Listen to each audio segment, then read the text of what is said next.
What's up, everybody? Live from the Holy Land. This is an unexpected live stream. I wasn't planning on doing this, but it seems like we're on the brink of war, and it seemed like the right thing to do. And I guess it's shout out to Dolphin, our community member, who kind of reached out to me and told me he thinks we should do a live stream tonight. What we're going to do tonight, I'm going to share some thoughts. We're going to try to report on what's going on in as fair of a way as possible. Then we're going to bring on some audience and community members. So if anybody wants to hop on the stream, just say so, and we'll make it happen. So, how did we get to where we are? Well, I guess we need to go back 100 years, but we're not going to go that far back. It seems like much of the tension in recent months has really been due to the evictions in Sheikh Jarrah. And I'm not going to go so deep into that situation right now. And the reason for that is we're going to do a live stream just focusing on Sheikh Jarrah tomorrow night at 7 p.m. Jerusalem time. We're going to have a panel of Israelis and Palestinians on to have that discussion. But I'm sure everyone here has heard of the situation. There's meant to be evictions in a Palestinian neighborhood. It's a complex situation, but rightfully so, it's infuriating many people. That has caused protests and riots, which have slowly escalated into what seems to now being on the brink of war. Just tonight, 70 rockets. It's probably growing by minute. Maybe, if people, whoever's watching, feel free to update with news reports or things going on, because it's going to be hard for me to follow everything. But 70 rockets have been shot into Israel by Hamas. Israel has retaliated, and already, from what they're reporting, 9 children have been killed. We're hearing from Tal Hagen, 100 plus rockets have already been shot. That's how quickly it's escalating. I guess first I want to touch on the concept of de-escalation. I don't think either of our leadership, and I'm not going to point fingers. I'm not going to. There's definitely one side's more powerful. One side can cause more damage. The accusation of the other side is that the other side can't cause as much damage, but their intention is to harm civilians, while our intention is to harm only militants. Right? These are like the competing narratives. I'm not going to play the blame game tonight. I'm holding all people in power responsible. Okay, we don't have leadership that seems to understand the concept of de-escalation. De-escalation should be a major part of any leadership's approach to conflict. For example, it seems like there was stone throwing, some amount of rioting on Temple Mount. That's obviously wrong.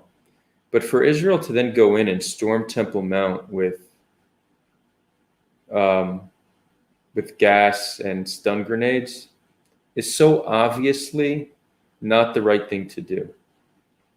The harm and escalation that storming Al-Aqsa is going to cause is obviously far worse than what would be caused had no storming taken place. Our policy in that sense is extremely nonsensical. Hamas, that really did contribute to the escalation. Hamas today decided to shoot rockets. That's a blatant escalation, right? That's shooting rockets on civilian populations. Thankfully, Israel has the Iron Dome, and we can shoot down most of the rockets that are aimed towards civilian populations, but some do get through, and it doesn't matter. The rockets are traumatizing, because if you're in a populated area and a siren goes off, you need to run to a bunker. This causes trauma to most people who need to go through this. Now, most Israelis, most people in general, their natural inclination when they're struck by an enemy is to strike back, right? Hamas shoots rockets. Of course, we need to retaliate. That's the natural inclination. That's the go-to. And there's a deep-rooted reason for why that's our natural inclination. It's probably rooted in evolution, right? We very much evolved to do tit for tat with our enemies. If someone's a threat to us, we need to strike them so they can't kill us. Like this is very much a part of our biology at this point. Things like retaliation and vengeance are deep rooted into our DNA. But I want us and think about it and not be so quick to feel the need to retaliate, because we need to ask ourselves, what do we actually achieve in retaliating? So one of the most unpopular opinions you could take in Israeli society is to condemn Israel's response to rocket fire. People will say, you're crazy. What? We can't just do nothing. Why not? Why can't we do nothing? Has anyone stopped to think what will happen if we do nothing? So the common response is, yeah, if we do nothing, then they'll become emboldened and do it more. Well, we don't know that, but it might be true, but we don't know that. But here's what we do know. When we return fire on Gaza, first of all, we kill civilians. I said 9 children were killed. I'm now seeing the numbers up to 17. These reports are still fairly new. We don't know what the exact number is. It could be more, it could be less, but it's likely to grow over the next few weeks. So children are dead. And let's not take that lightly. Children are dead. These are mothers and fathers that will never see their children again. And why? Because we must retaliate. How can we not? Children are dead. That's not where it ends. An entire population, all Gazans have deep PTSD from these airstrikes. A population that has PTSD and is fearful of you is less likely to be open to any type of peace with you in the foreseeable future, right? So we push Gazans farther away from being to a position where they can accept us as their neighbors.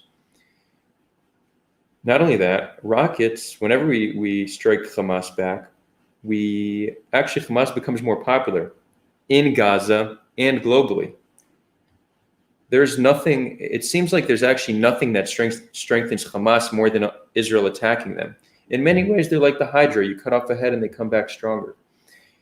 When we wreck Gaza, which we do at least once every 4 or 5 years, they get billions of dollars from the international community. Hamas engaging with Israel is actually a good deal. Sure, civilians are killed. Sure, some of their weapons are blown up, but really the claim is that we at least blow up their rocket stockpiles, and we might to an extent, but if you look at the 2014 Gaza war, we dropped over 1,000 bombs on Gaza, and they shot over 100 rockets on Israel on the first day, and 30 days later, they were still able to shoot over 100. So all the damage we caused them, we didn't slow down what they were able to shoot at us. So there's not much evidence that our attacks slow down their rocket fire. There's no evidence that it actually deters them, but there's a lot of evidence. We know for a fact that it kills people, innocent people. We know for a fact it makes them more popular, both domestically and globally. We know that it increases the funds that they get. Our retaliation, which is blindly supported by the majority of Israelis and pro-Israel supporters, seems to be a net negative in so many ways. So many ways. Yet, bringing up the idea of not retaliation is considered radical. Well, when you really think about it, retaliation seems like one of the most radical things you could do. Now, let's talk about what we potentially could do. Actually, let's see comments. I see some people are obviously upset because this is obviously a controversial opinion. Jason Smith says this guy is really naive.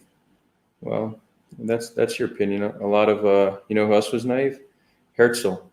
Naive people actually have the ability to change things because they dream big and they believe in things that go against the norm.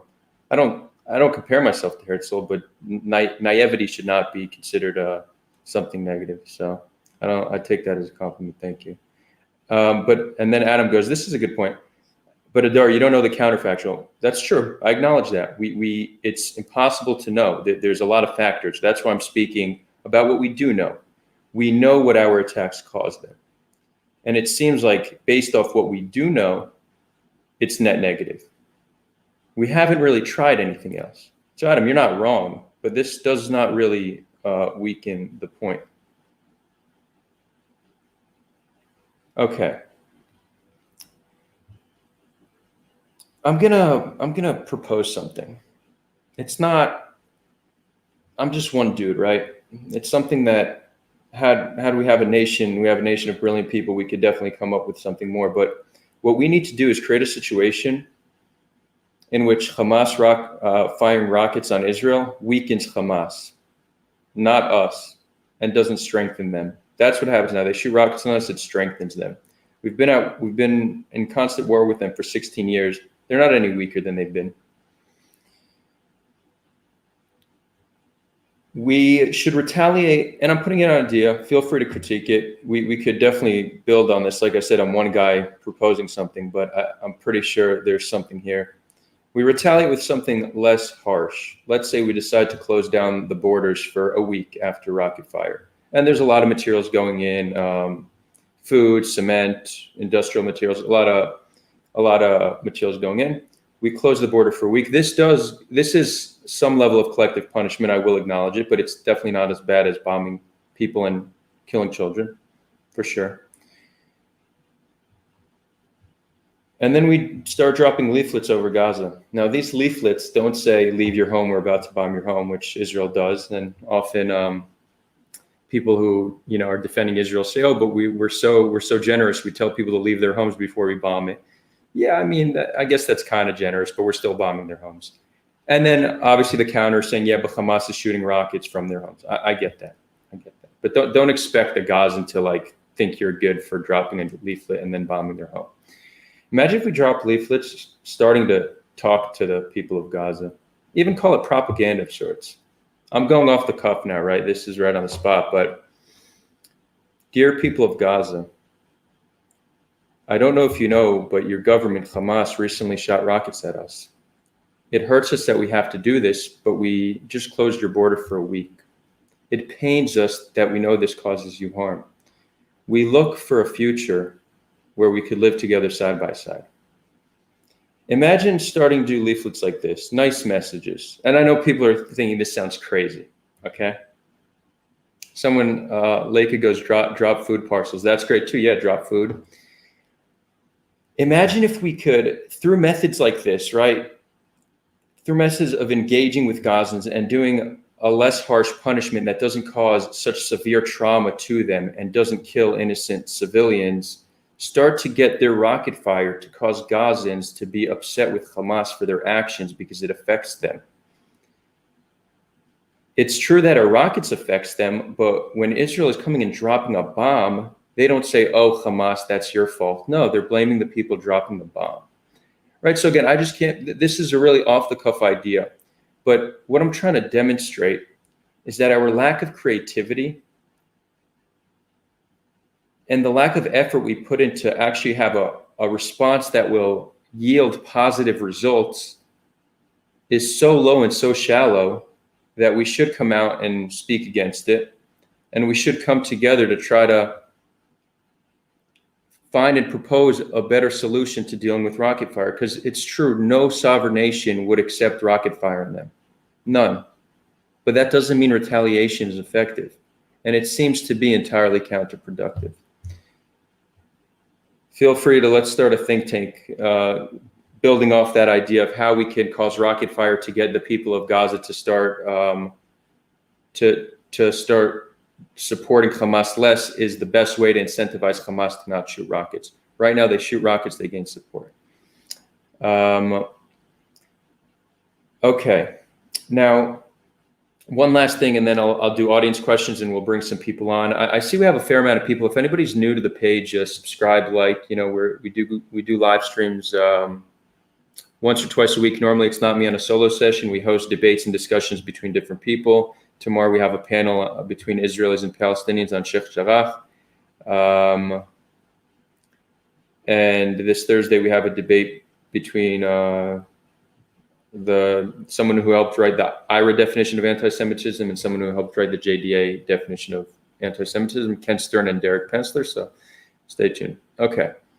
The next thing I want to talk about before we bring people on, activists. We're going to see this, and it's actually this sentiment that got me to get into activism, seeing how one-sided activists and supporters act. You're going to see your pro-Israel and pro-Palestine people. The pro-Israel people are saying, Israel under attack, Hamas shot rockets. That's all you're going to hear. You're just going to hear all the bad things Palestinians are doing. Riots, rioting on Temple Mount, whatever, everything bad about Palestinians. On the pro-Palestine side, you're going to see the same thing, but in reverse. Storming Al-Aqsa, children killed in Gaza, what's going on in Sheikh Jarrah. Okay, you're only going to see one side. Now, we could almost expect this. We know this is how activists act, right? But I want to tell you this because today it's so easy to be an activist.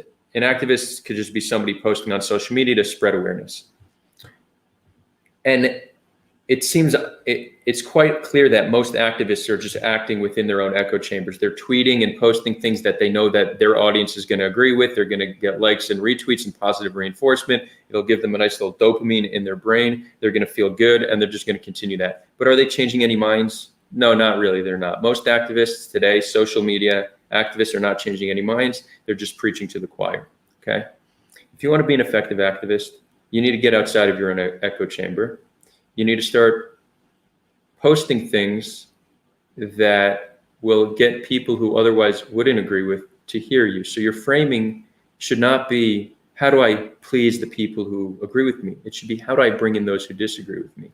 And the best way to gain legitimacy as an activist is to be able to criticize your own side. If all you do is criticize Palestinians and defend Israel, you don't have any legitimacy. And if all you do is criticize Israel and defend the Palestinians, you don't have any legitimacy. If you want legitimacy, then you need to be able to criticize your own side, hold your own side accountable, try to better your own side. This isn't only what gives you credibility as an activist. This is also just being an individual with integrity, trying to better the nation that they are a part of, right? Being a patriot is not blindly supporting your country. Being a patriot is helping to improve your country. So keep that in mind, because we really do live in a world where anyone can be an activist. And I think activism is important. And I urge everybody here to do more. Contribute what you can contribute. As Gandhi said, be the change you wish to see in the world. We'll do some questions. We'll bring some audience members on. If anybody wants to get on the live stream, join our Discord. I'm going to send a link right now.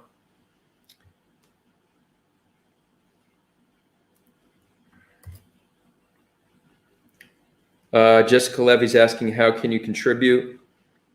So thanks, Jessica. Well, there's many ways to contribute. We're very much a community-run project, so you could contribute by forms of content, right? So, I launched this platform around a year ago, but a lot of the content we have on our channel now is not content that's produced or even thought of by me. It's community members that are coming on and putting on their own content, so that's one way to contribute.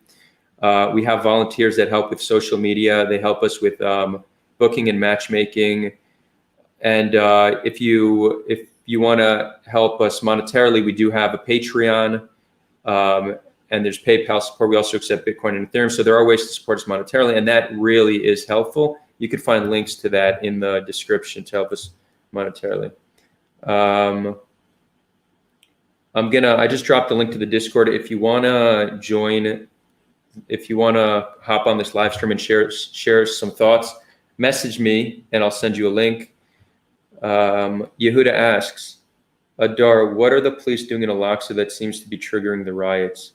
So Al-Aqsa is a very sacred place, right? It's the third holiest site for Muslims, I believe.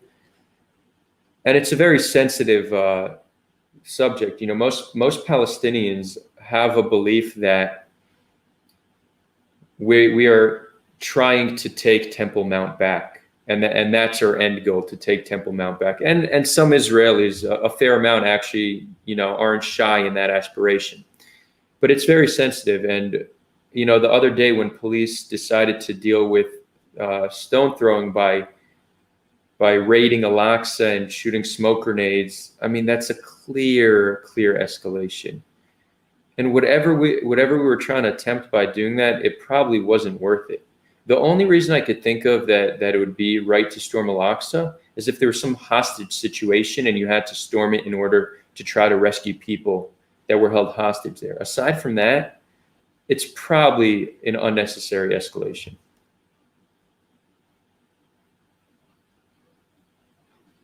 Yeah, so just to see, someone username one says our end goal is to take it back. So yes, many Israelis and Jews do support that.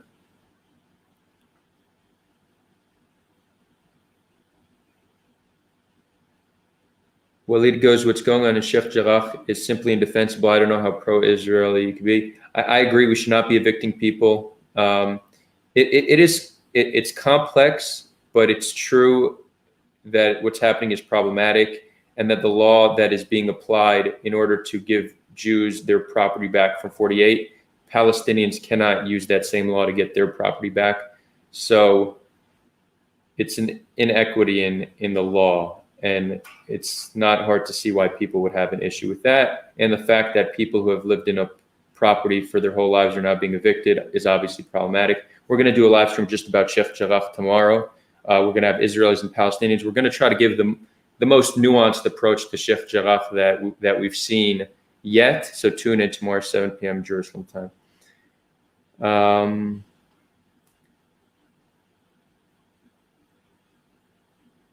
Let's see.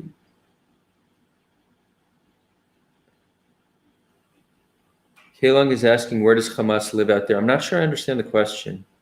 Hamas is mainly, they're in power in the West Bank, in Gaza, but they have a fair amount of influence in the West Bank. And it's said that if elections were to take place in the West Bank tomorrow, then Hamas would probably win.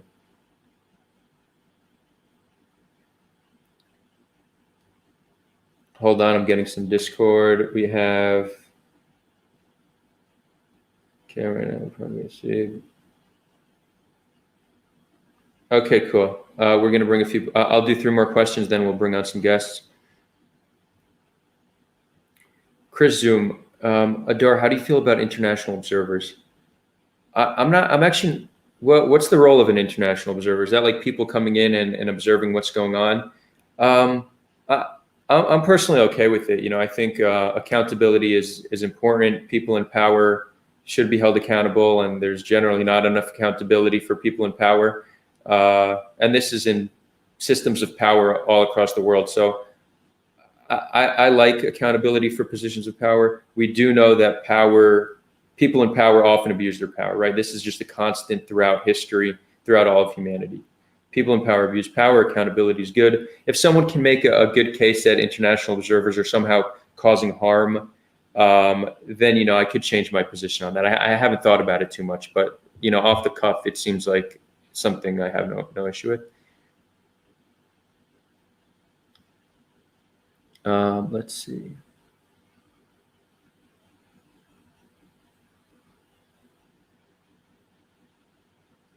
Kaylong saying that I should run for president or be in government. I don't know about that. People say that occasionally, but in the near future, I don't have any plans to go into politics. I'd rather do my work outside of politics. I think there's a lot of impact you can have outside of the political sphere, as we've seen.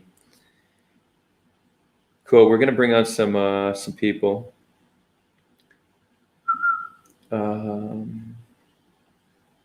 Guys, if you're new here, like, subscribe. We're doing this all the time. Our really goal at Sulha, this I didn't explain, what Sulha tries to do, and the word Sulha, or in Arabic, Sulha, still working on my Arabic accent, it means to reconcile in Arabic. It's also commonly used in Hebrew under the same meaning. Our goal is to really reconcile between people in conflict. me being an Israeli, the Israel-Palestine conflict is close to home, close to heart. So it's really our main focus. We do, however, touch on some other topics. Cool. We're going to bring Tal on. Cool. T-Ball, what's up, brother? You're asking who will be hosted tomorrow. So I'm going to host tomorrow. We're going to bring on Eunice, who was on this past Thursday. We're going to bring on perhaps Malko, and I'm waiting for a response. Potentially a woman named Orna. I'm still waiting for a few confirmations, but it'll be around 5 people in total, a mix of Israelis and Palestinians.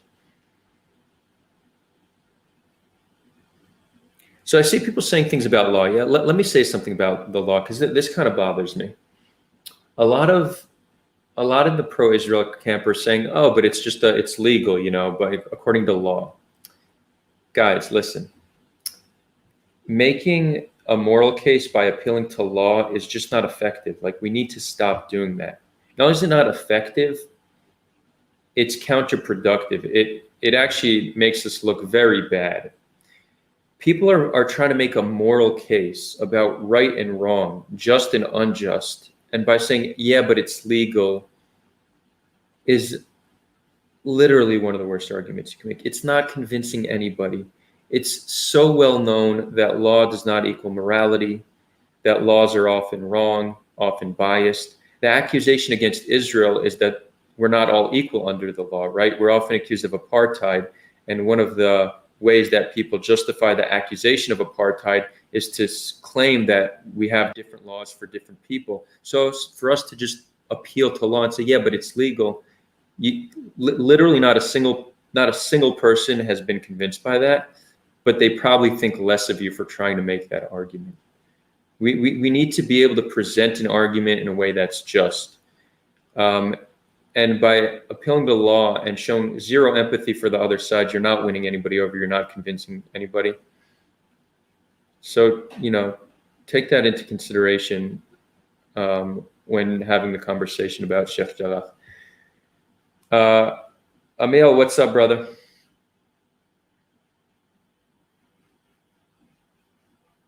Emil, you're on mute. Yeah. What's up? How are you? Yeah, hello, everyone. Wait, hold on 1 second. Hold on, I need to respond to this. Mikey Bizzle for Shizzle. How is what Hitler did to Jews during World War II different than what Israelis are doing to Palestinians in 2021? Well, I'll say it's quite different. Hitler had a goal of extermination. His goal was to kill all the Jews.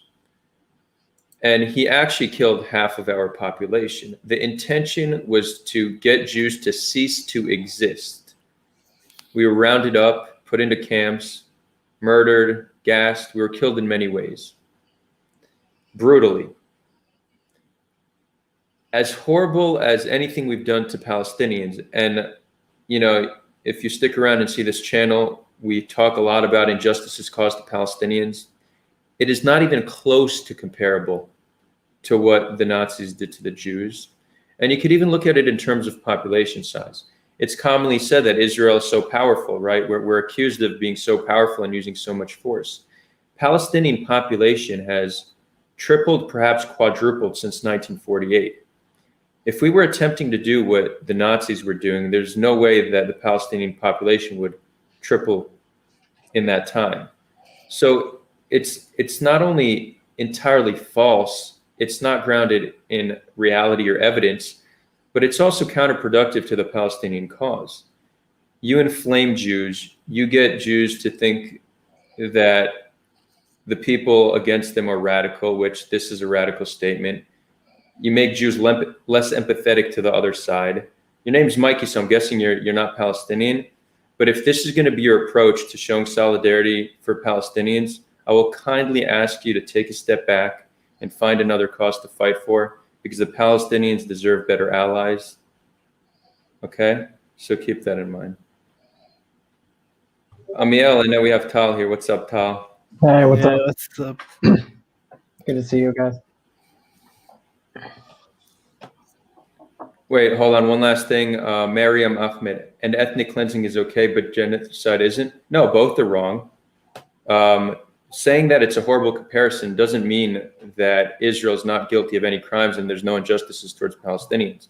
So, this question does not seem like it's in good faith.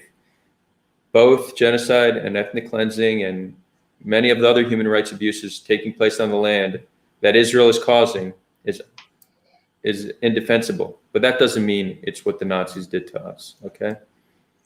Okay, Amiel, what's on your mind? Good question. You hearing me? Yeah, we hear you. Yeah, okay, good. As someone who live in Jerusalem, and could be called anytime if something happen, actually we need to enter in Gaza. I'm not like, I don't have conclusion. And maybe we would like to talk what you said just earlier. Some point. About when you said about the lifted that will be sent in the Gaza, if a leaflet warfare, yeah. So see, actually in Gaza they have access to internet. Wait. Right, that's true. We don't even need to use leaflets. Yeah.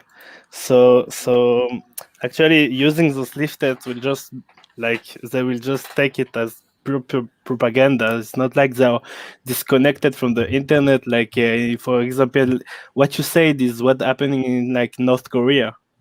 So where they're completely disconnected from internet and they get propaganda, not propaganda, but nice message from South Korean.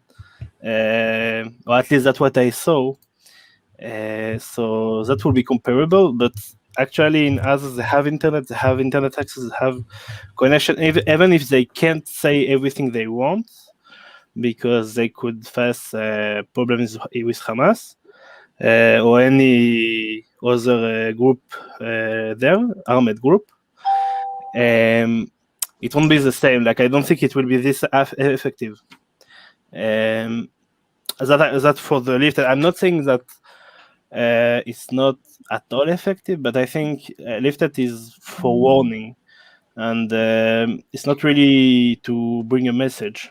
It's just for warning to, and also is not sometimes don't really that useful because people sometimes won't even listen to the lifted, so they will try to stay home. Sometimes because they just want to stay home, because it's their home and they don't want to leave it. They don't want it to be looted if they leave. So yeah, lifted is just a warning. It's not really to bring a message, and I don't think it should be to bring a message because it will conflict with the warning. If you understand me. If you get me, because if you send that's actually an interesting point that I didn't think about. That if we start doing propaganda leaflets, maybe I don't want to call it propaganda because it sounds negative, but leaflets, messages of peace to try to change public opinion in Gaza. That's an interesting point. Okay, I'll need to reconsider how to get the message across. Internet is good, but there's a problem with it. By the way, whoever's just joining us, I proposed an idea. Instead of retaliating with rockets, which seems instead of Israel attacking with aerial bombardments to Gaza, we were trying to talk of another way. And I proposed using leaflets and other methods to try to change public opinion in Gaza against Hamas rather than strengthening public opinion in Hamas by bombing Gaza. So Amiel has a good counterpoint that leaflets will confuse them when we're dropping leaflets to bomb. Unless we stop bombing, and then we could use leaflets like that. The problem with internet is that there's a penalty for speaking to Israelis. Like a friend of mine, Rami Aman, who was on this channel, was in jail. He got arrested and was jailed for 6 months by Hamas just for speaking to Israelis. And there's often a language barrier. So internet still has certain I mean, yeah, we need to think about it a little bit more. Tal, you have any thoughts? I've been more focused today on trying to understand how people are perceiving the incidents occurring. I think that one of the main issues, I've discussed this in the past on Sulha, is in regard to confirmation bias and how we perceive things. Whenever we're talking about one thing online in terms of, for example, with Hamas firing rockets and then Israel's retaliation and collateral damage, or where the Hamas rockets are hitting, we automatically take a side in what's good and what's wrong. People have this weird sense that if they condemn like if you're pro-Palestinian and you condemn Hamas's rockets, then you're justifying Israel's response, and if you condemn Israel's response, then you're justifying Hamas's rockets. This is because I think that in a lot of terms, the conflict has been put into two sides, and if you don't fit on one side of the conflict, then you're the enemy. And something I saw today I was condemning something that I saw with the police force in Jerusalem with excessive force, and I was immediately called a pro-Palestinian propagandist who hates Israel. And then, and then later that day, I was talking about Hamas rockets, and I was called a Zionist pig. Because people automatically assume that if you speak about one thing, then they collectively bunch you up. Now, this has bigger issues. I would call it the curse of whataboutism, where people online expect you to talk about everything, and if you're not talking about it, then you support it. For example, today I saw posts where individuals were calling out certain events that had occurred, and then they're saying, well, why are you not talking about this and this and this and this and this? And that can be a justifiable question. For example, if you're talking about a news site only focusing on one aspect of the conflict. But when you're talking with an individual in the comments, you don't know what their beliefs are. You don't know what their perspective is. So this was a big issue that I saw today. And the reason it matters is that when it comes to the conflict here in Israel, and you have the issues going on with the village, and then you have the protests on the Temple Mount, and you have Jews walking through the streets and marching, because you're unwilling to see the other side and try to understand what their perspective is, because you automatically assume that they're wrong, then you're only going to see the conflict from a certain viewpoint, and it's very destructive. For example, I'm going to bring this up. I know that this is going to be a bigger topic tomorrow, but in regard to the village, I want to comment on something that people are saying. Why is it ethnic cleansing if it's just 4 houses? People aren't realizing that there are 2 reasons that people are calling this ethnic cleansing.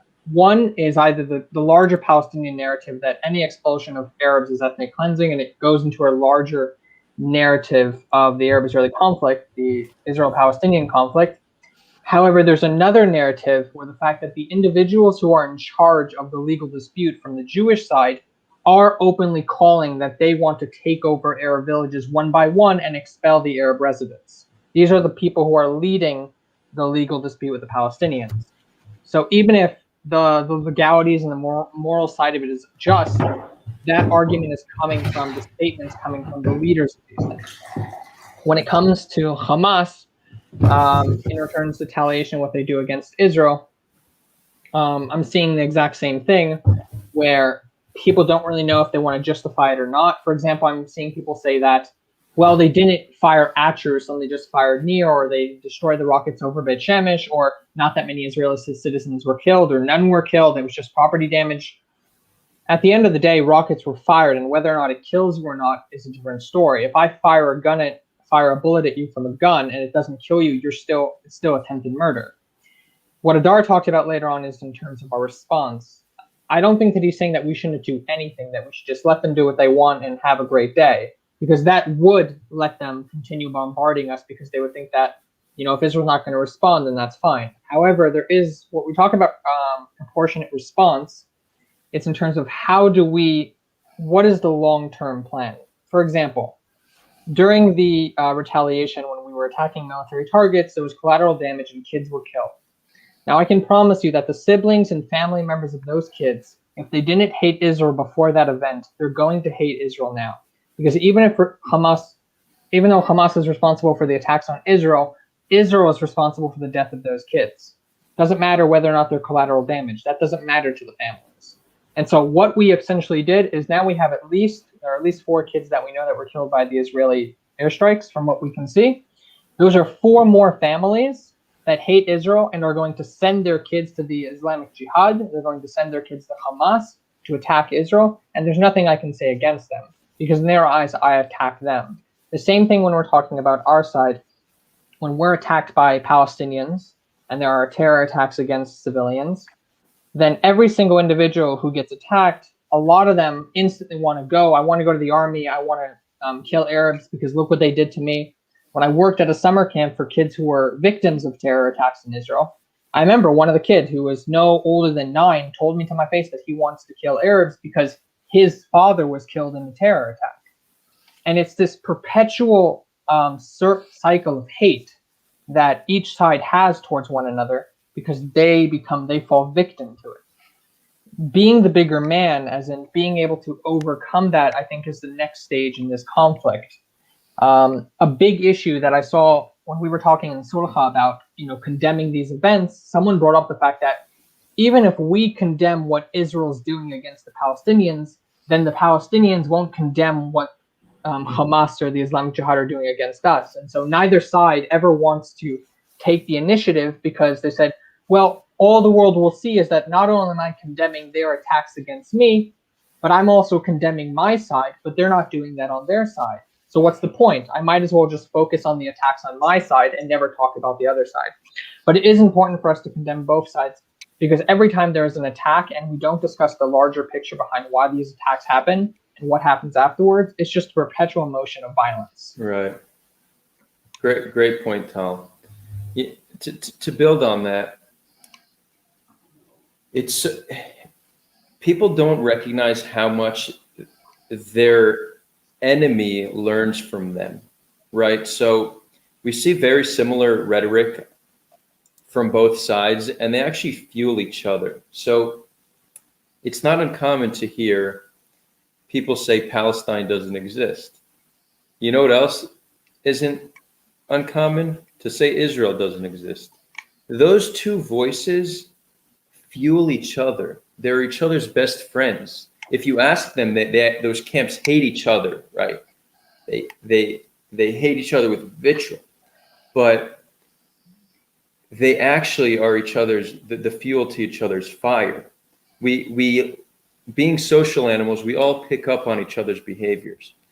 So when one side acts with radical rhetoric, either justifying ethnic cleansing or denying the other side's national aspirations, that is simply amplifying those same voices towards your side. So saying Israel doesn't have a right to exist strengthens the voices that say Palestine doesn't have a right to exist.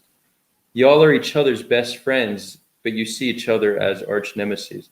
So keep that in mind. If you're an Israeli and you say, where are all the moderate Palestinians? One way to do that is to be an open-minded and moderate Israeli that shows compassion for the other side. That's the single best way to inspire them to act the same way, and vice versa. If you're Palestinian and you think that Israelis don't show enough empathy, show empathy towards them. You'd be surprised by how that transforms people. Mm-hmm. Somebody mentioned before when we were talking about Gaza, they said, how could leaflets or even reaching out to them on social media help when they already hate us? It's easy to hate what you don't know. So you need to think that if you're a kid living in Gaza, you're learned about Israel from your parents, your school, your media, none of which have a positive sentiment towards Israel, right? So you're not going to have good thoughts about Israel. And then the only time you ever come in contact with Israel is Israeli bombs, simply reinforcing what you've been taught. So by reaching out to somebody, and I've done this dozens of times, I've reached out to random people on the internet who I saw were leaving nasty comments on posts, Israel hating posts. I reached out to them and spoke to them like a human being. I told them, tell me about yourself. Tell me about your struggle. And they were shocked that a Jew would want to talk to them. They're like, why do you want to speak to me? Don't you hate me? I said, no, of course not. I want to be your friend. Some of these same people who hated Israelis because they didn't know a single one, we now consider each other friends. And when there's terrorist attacks in Israel, I've gotten messages from them asking me if me and my family are okay. That's just one anecdote of how one individual could change the mind of another individual. Everyone here has the capacity to do that. But you definitely don't do it by pointing fingers, by being inflammatory, by denying people's national aspirations or identity. That does the exact opposite. Emil, wanna chime in? Wait, real quick. Look, whoever's gonna spam the chat is just gonna get banned. Is gonna get banned. Way too many. If you're spamming, if you're being inflammatory, if you're being hateful, you're just gonna get banned. Okay, we're not putting up with that. Yeah, all you, Amiel or Tal, you could also take it. I'm doing some. I'm just looking at I want to talk about one of the comments that I saw. Yeah, which one? I'll bring it up. Because one sec, it wasn't talked about that long ago. It was about carpet bombing Gaza. Ooh, who was that? Where is it?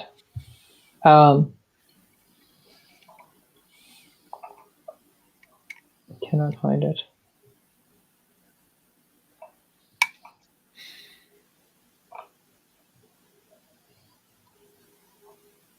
I can't actually find the person who said it.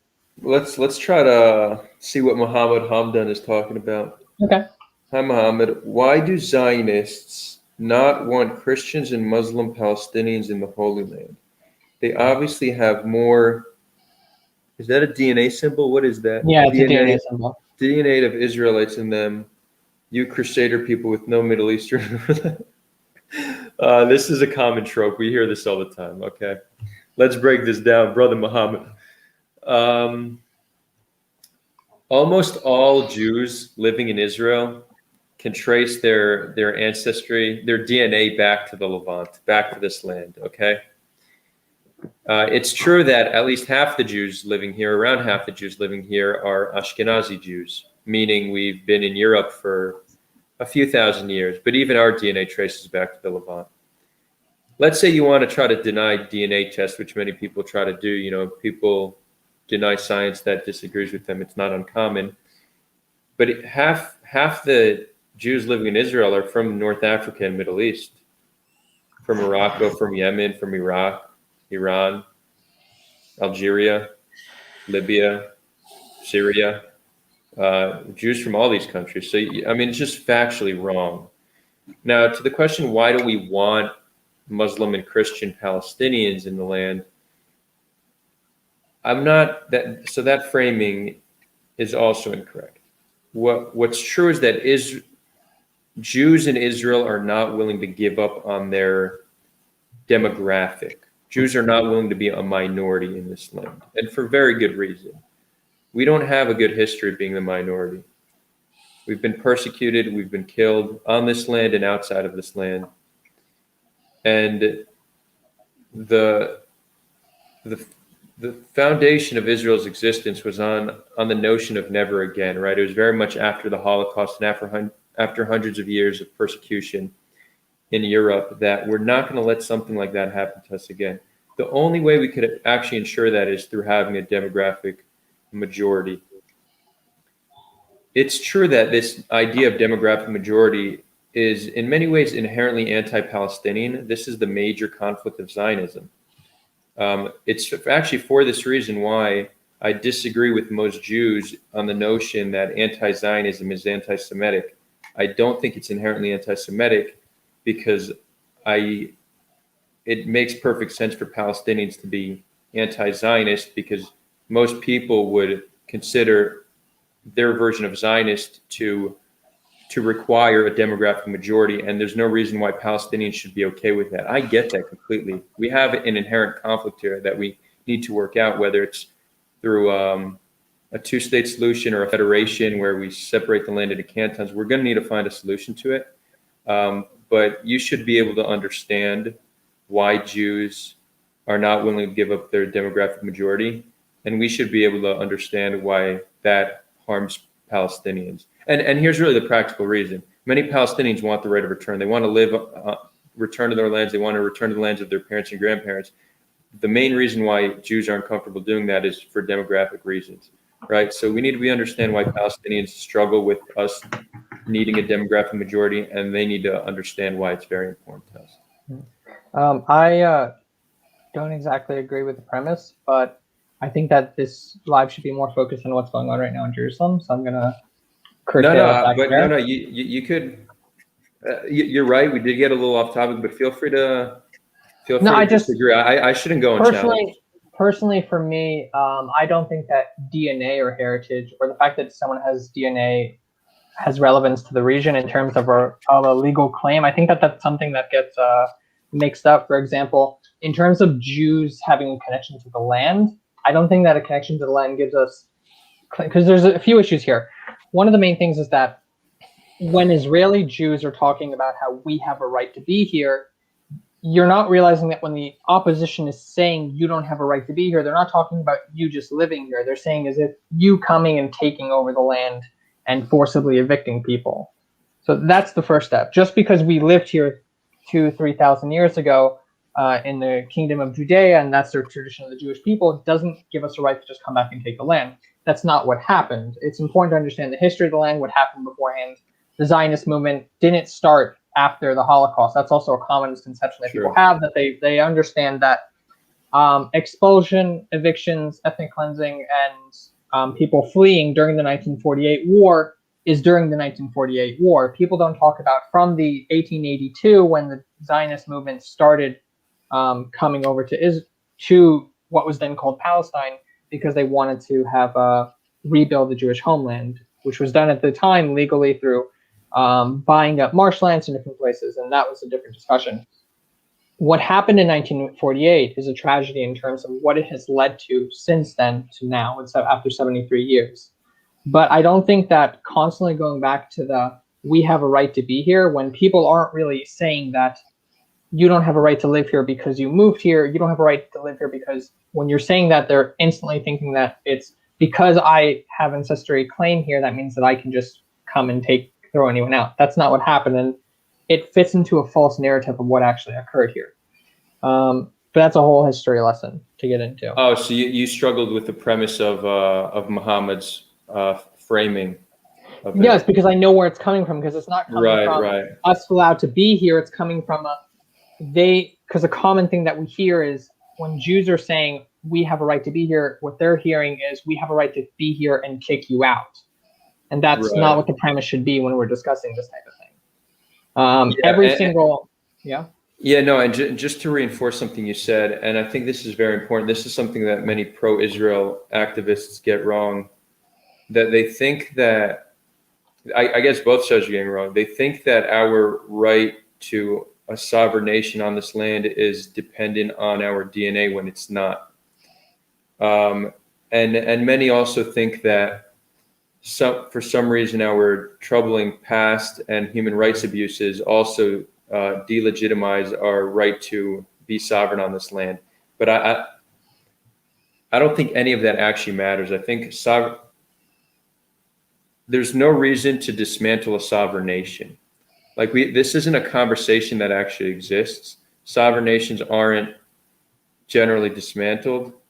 And if you're going to talk about dismantling Israel, then you shouldn't expect Israelis to take you seriously, because it's not how we approach countries that have human rights abuses. So it's almost like it's just a claim that no one's going to take seriously. And if you want Israelis to change and vote for better leaders, then you need to make arguments that they're going to listen to. But if your only argument is that you don't have a right to a country, well, then you're irrelevant to them and you're getting nowhere. Mm-hmm. So the appeal needs to be different than saying, we don't have a right to be here, we don't have a right to sovereignty. It's not convincing a single Israeli. A Palestinian saying, it's not okay that I don't have the same rights as you. I am oppressed. I need to wait at checkpoints. This is bad. Look at my life. That's something Israelis could hear. They can empathize with the Palestinian cause.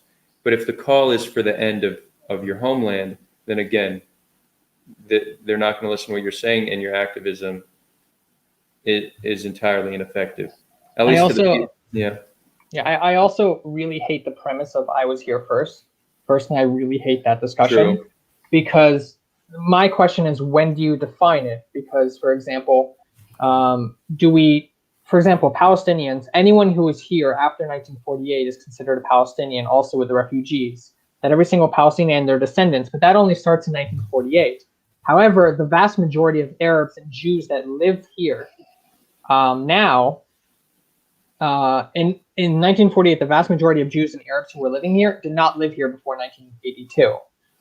The majority then moved actually to Israel, to Palestine during the Mandate of Palestine, because it was economically viable for Arabs to move here and be able to have a living wage and to have a living.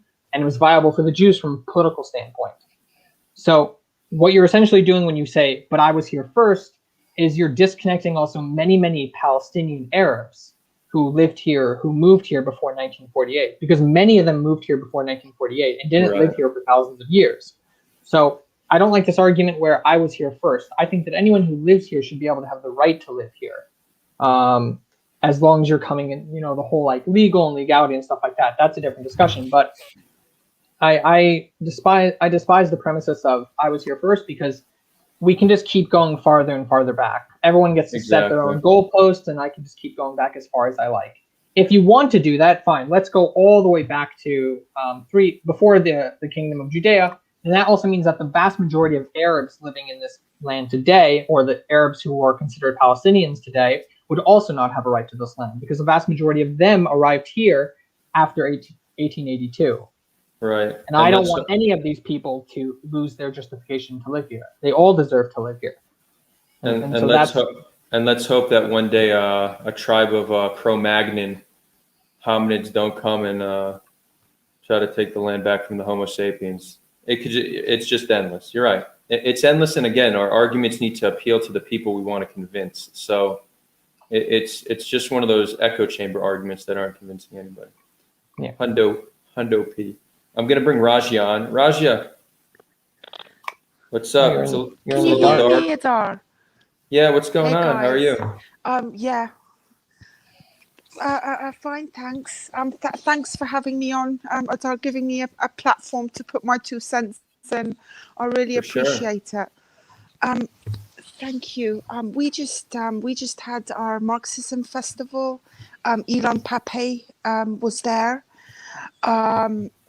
My question to him, unfortunately, it wasn't in person because there was other things I wanted to ask him, but I told him about Sulha, and I asked him about how we can bring Arabs and Jews together. And he said to me, I think you're framing the situation as if there is parity, as if this is about 2 equal sides who are in conflict. He said, you're trying to bring the ethnically cleansed together with their ethnic cleansers, the oppressed with their oppressors. So this is one point. My other thing, what's really bothered me in this discussion, Adar and Tal and everybody, I'm a passionate anti-racist. And I don't think, I'm thinking of I think the speeches of the civil rights leaders, Martin Luther King. Our characters are not determined by the color of our skin. And I firmly believe, I'm sure as you guys do, that if somebody calls themselves Israeli or Palestinian, it says nothing about their character. So when I'm hearing you guys talking about demographics and you saying that Jews should be the biggest demographic in the region, it just instinctively, it makes me feel very uncomfortable. I find it racist. I think I'm Palestinian, and do you know what? I love you guys. I don't want to kill you. And for me as well as an Arab, I've lived in the Arab countries. They're very patriarchal. They're very sexist. They're very oppressive. Having Jews with their liberal democracy and their secular values is a breath of fresh air in the Middle East, as far as I'm concerned. And I want to embrace the Jewish population if I ever got the right to return.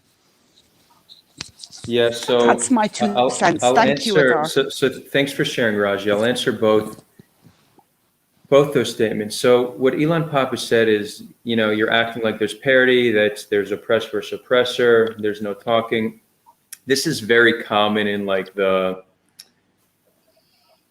it's like a post-colonialist approach to conflict resolution. And for those unfamiliar with post-colonialism, it's of the same branch of activism as critical race theory and what's today known as woke politics. Very similar. I'm going to share why I think that is an entirely counterproductive approach to conflict resolution between Israelis and Palestinians. Raji, would you agree with me that we need to look at this similar to what we looked at the American Civil Rights Movement, that Palestinians need equal rights on the land from the river to the sea? Oh, definitely. 100 million%.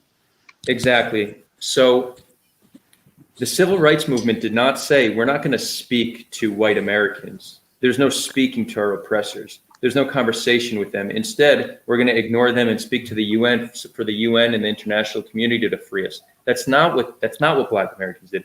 Black Americans appealed to white Americans. They shared with them their struggle. They built alliances with white Americans, and they built a large civil rights movement which ended in their liberation. Palestinians, by and large, and this is my biggest critique to how Palestinians are approaching their activism, they, by and large, not all of them, the majority of them, because of a strong culture of anti-normalization, are refusing to engage with Israelis. Instead, they say, we do not speak to our oppressors, we will speak to the international community. That doesn't seem to be working, and that's not how the civil rights movement happened. So this new approach to activism, which we're seeing all over the United States, I've done a full presentation on it that you all can see. It's called An Activist Concern with Wokeness. I'll probably do more content on it, but it's entirely counterproductive. It's not good for Palestinians. It's not good for Black Americans using critical race theory to try to liberate themselves. And I don't want to get too much on this topic. We could do another live stream just on that. But no, Palestinians need to speak to Israelis. We need to engage. They need to share their struggle with the Israeli people. Israel holds the power. Israeli voters are the ones they need to speak to. We vote with taking zero consideration to the well-being of Palestinians. It's not that we hate Palestinians. We just care about other things because we don't know them. If Palestinians appeal to us, speak to us, we befriend each other, they share their narrative, share their struggle, that's the way to change this nation. In terms of the demographic majority being racist, I can understand. Adar, we're being spammed. And multiple accounts. Yeah, I should give somebody admin rights here. Blocked. Thanks. Spammers get blocked. In terms of us wanting a demographic majority being racist, I understand that, but I also think that is too broadly defining racism. It's not about Jews wanting a demographic majority is in line with actually what people of all other countries want. It seems to be actually also rooted in our biology that people are scared of losing demographic majority because they don't feel secure anymore. So this wanting a demographic majority doesn't come from thinking that Palestinians are lesser. It's coming from the idea of knowing that being a minority, we are in danger. So it's coming from a place of fear and lack of trust.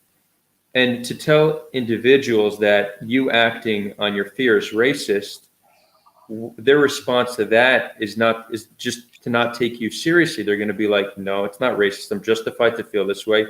If you're going to call me racist, then we have nothing to talk about. So I understand. Again, do you want to give someone moderator powers? Wait.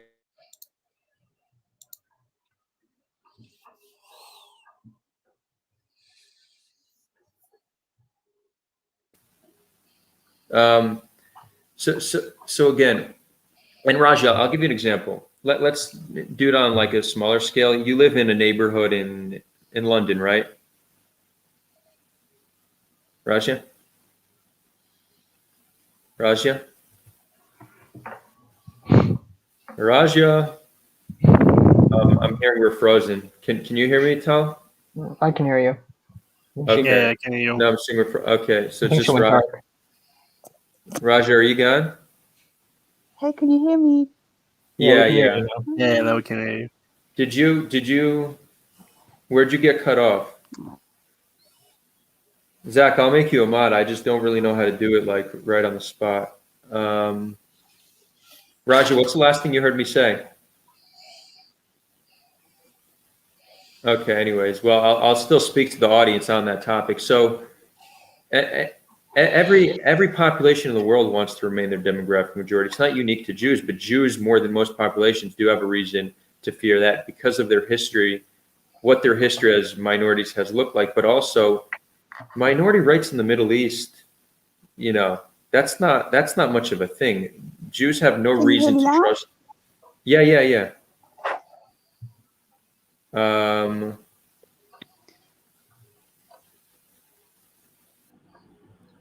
can you, Raja, what's the last thing you heard? Okay, Raja, I think you're having connection issues, but there's no reason for Jews to believe, Jews living in the land, that being a minority is going to end well for them. So you could call that notion racist all you want. You're not convincing anybody, not anybody Jewish at least. There's a very strong case to be made for any sovereign nation to want to remain demographic majority. And I'll give like just an example on a smaller scale. Let's say you live in a neighborhood, and you were to know in the next 5 years, people. Let's say you're Muslim, okay? You're living in a neighborhood, and you were to know in the next 5 years, the neighborhood's going to be populated by white supremacists who don't like Muslims. Do you not have a right to be concerned about that? Does that make you a racist? And now people will say, you're comparing a white supremacist to a Palestinian. I'm not saying all Palestinians hate Jews, but Yeah, I'm just. someone needs to become a moderator. It's getting bad. Oh my God! But I'm. It's also such a cringy thing. So, Sulha, would you like to united Muslim, Jewish, Christian? Yeah, I would. Fine. I don't know what that means, but yeah, let's have a unified Abrahamic, whatever the fuck it is. What are they even talking about? I'll bring it up. Yeah. It's like a weird type of spam where it's positive spamming. I don't know. Look at this. Rahul, would you like to united Muslim, Jews, and Christian as Abrahamic religion? Yeah, bro. Sure. Yeah, of course I want us to all unite as yeah. Tal, Amiel, feel free to monologue. I'm going to find a way to make Zach a mod so we can get rid of these people. I'm gonna go a bit against Adar here in terms of the I'm finding myself reoccurring going against Adar, the opposition. Do it.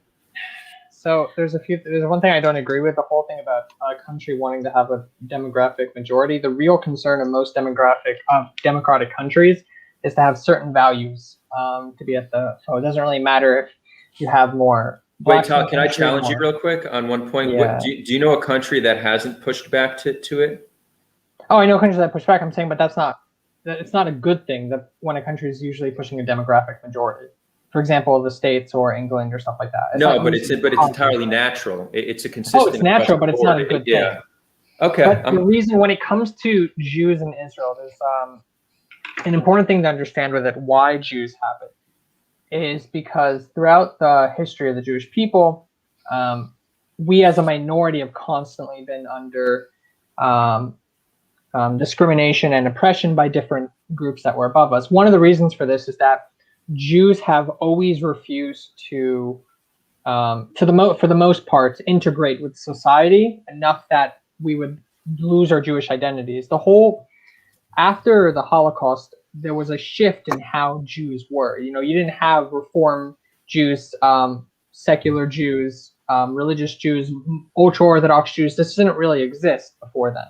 It was more also back then in terms of religion was very different. Religion and the tribal sense of Judaism and stuff like that, that's changed. But Jews, because of our history, have constantly had a fear that we're going to be persecuted again. And you'll see this constantly every time Israel talks about having a sovereign nation, or we talk about why we love Israel. It's constantly in reference that you'll see a picture of someone in the death camps and the concentration camps, and next to it is an Israeli soldier saying never again. There's this fear that if we become the minority again, then we're going to be, go back to the gas chambers, essentially, that we're once again going to be persecuted for who we are. I believe, this is my personal belief, that I'm more for a change and shift in that, in terms of how do we keep certain Jewish characteristics, but not have the fear of, that we shouldn't have this fear of a demographic majority, and if so, how do we go with that? That's a big issue, I think, that of a lot of Israelis don't really want to face, Israeli Jews, as in, we want to be able to keep what we have as a Jewish state and the identity that we finally were able to have again, as in the return of Zion, which is a core tenet of Judaism. But how do we do that without discriminating and harming the other demographic groups within our country? And I think that's something that Israel has struggled with for the past 73 years of its life. Israel wasn't created to be a Jewish state under a certain Jewish religion values. Israel was created, this movement of Zionism was one of the main tenets of Herzl, who was the founder of the more political Zionism, was for us to return to our homeland and build a safe place for the Jewish people, that we could protect ourselves. Once Israel was formed as a Jewish state, the question started to arise, what is a Jewish state? How do we define a Jewish state? And that's constantly been a battle since our establishment till today.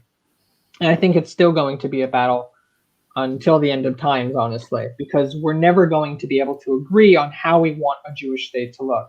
You're going to have the extremes that are going to want a theocracy here and want to kick out all the Arabs. You're going to have individuals who want a completely secular country and to lose its Jewish identity, but to also still be safe for the Jewish people, that they believe that that's what will happen. And you have people, I think the majority of people are in the middle. They want to have a Jewish state where we're in control, the Jews are in control, but at the same time not discriminate against the minority groups. And that's a constant battle between self-preservation and how we are towards the other people within our country. And I think that's something really important to try to think about when you see Israelis or Jews talking, Israeli Jews or supporters of Israel talking about the Jewish perspective and the conflict. Why we're constantly very much, but Hamas is attacking us, we're going to hit back as hard as we can, because we're constantly in fear of what happens if we don't do this, if we don't attack back, if we're not the majority. And this is something that keeps coming back. Yep, well stated. Guys, can you hear me? Yep. Yeah, now I can hear you. Can you hear me, Adar? Yep. Yeah, now we can hear you. So a question for you, and this is all well and good. If I wanted to come and live in Israel, and I'd love to, I really would, have a right to return, precisely because there's a Jewish population there. That's in my view. I'd want to be amongst Jews and Arabs. So what would happen if you've got so many of your tally of Arab people? That means, sorry for taking this personally, that means that I wouldn't be able to come and live there if you've reached your quota of Arabs living in the region? So the solutions that I would support, I wouldn't advocate for any solution that isn't equitable for both people, right? So I explained a natural and inherent concern that Jews living on the land have, Yeah. which Tal just nicely reinforced. Yeah. Yep. We still need to find a solution that's just. So the two-state solution in so many ways seemed like the perfect way to do this, right? We both have demographic concerns. You take that side, we take that side. Let's be neighbors, all good. There's been some challenges to the two-state solution, primarily that many Palestinians and many Israelis want to keep the land whole, right? Jews want access to their holy sites in the West Bank. Palestinians want access to the ocean and their families' lands in Akko and Yafo. So there's always been that resistance towards it. But now in recent years, because of the amount of settlements, Israel's built in the West Bank, it seems like the two-state solution is in many ways on its deathbed. So what are we left with that is just for all people? Well, one would just be a binational state, country, pure democracy, same rights for everybody. That most Israelis would not support just because of the demographic concern.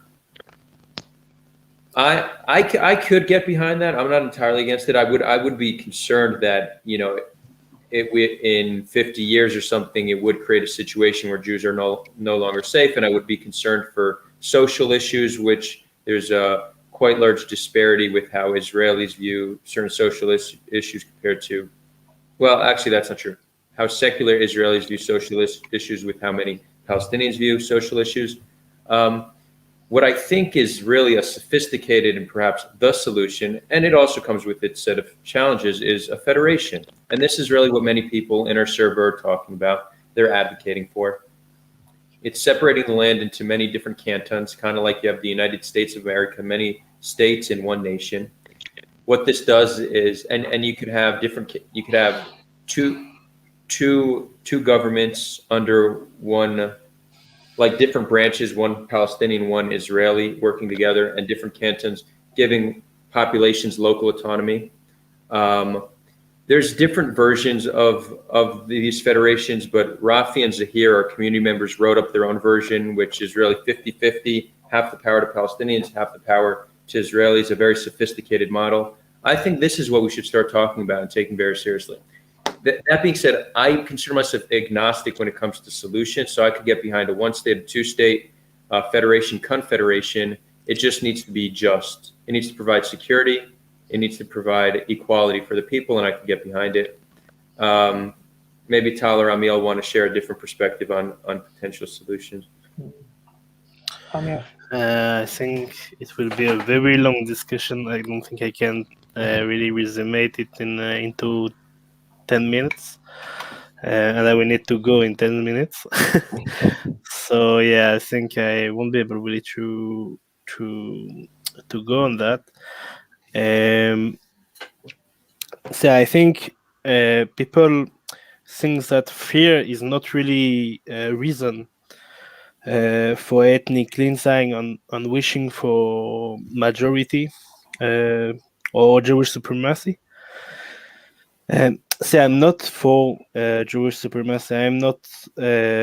Actually, if you talk only about me, I would like a world where there is no frontier, no religion, nothing that separates us. Okay, like people like there is things that people say that difference is beautiful, but I don't want difference to separate people. I think it's beautiful, but I don't think it's a reason to separate. Now, I'm not the whole world. I don't think like the whole world. Most of the people in this conflict don't really agree with me about that. So I try to be realistic in the end. So, of course, I want that to happen in the end. But right now, I want a solution that is realistic for the conflict. So we can say maybe in 100 years there will be no frontier and nothing. But right now the reality is that Palestinians lack rights in occupied territory, or even in Israel. But that I think that's something we can debate. And we need to find a solution right now. We can't wait 100 years. I don't want to wait 100 years. So I think it's not just fear.